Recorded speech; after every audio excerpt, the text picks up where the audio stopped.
I'm Salvatore Babonis, and I'm here to talk Australia-China relations. Philip Wen of the Wall Street Journal reports that China has put in service its first homegrown, home-built aircraft carrier, the Shandong. You see it here in the picture.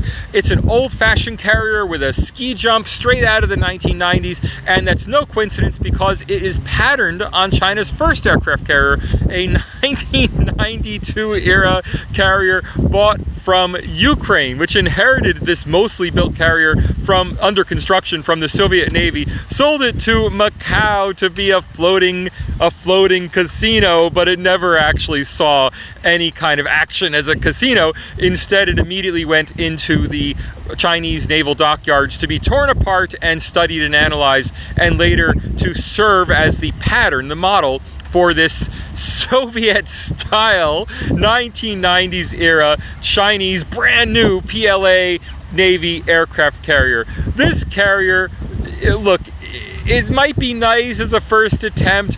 It's certainly probably more seaworthy than India's home-built aircraft carriers, but this is not a serious military vessel. You can see from the ski jump that this can only take off planes in one direction, land them in the other. This is very different from the US carriers, which have two runways, can both take off and land at the same time. This carries 36 planes. The US Gerald Ford class carrier under construction or under sea trials right now will carry around 100 planes. So this is not a sea supremacy vessel. Australia need not be worried about this carrier. And as I wrote almost 4 years ago now, China simply does not have the money to build a carrier fleet anywhere near the US to match the US 11 supercarrier fleet.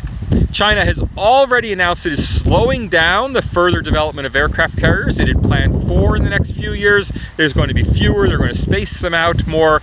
It will be 2030 before China has 4 operational aircraft carriers, and even then they will be Soviet-style, circa 1990s designs. Maybe by 2030 they might launch their first 21st century design.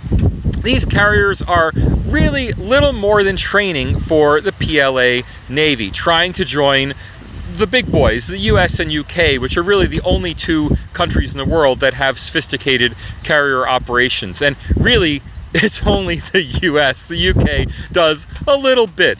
What these carriers will be good for is smaller missions. So, for example, if China has to mount some kind of rescue mission to save Chinese engineers who are being held hostage on some African construction site, well, you may see the Shandong go into action of that kind. This carrier is not going to fight the United States. It is not going to threaten Australia. That said, by the 2030s, China might have carriers that do pose some form of threat to Australia, and Australia should be thinking about that because ship construction times and development times are so long. Australia is currently developing diesel-electric submarines. That's right, 2020s, for service in the mid-21st century. Australia is building diesel submarines. That is a joke. If Australia is really concerned about the PLA Navy and its long-term development plans, and when it comes to the long-term plans Australia should be concerned, it should be buying off-the-shelf US nuclear attack submarines. I know Australia's got a problem with nuclear power, but there's no other way to run a modern Navy, and certainly not a modern subsurface force, than to do it with nuclear power.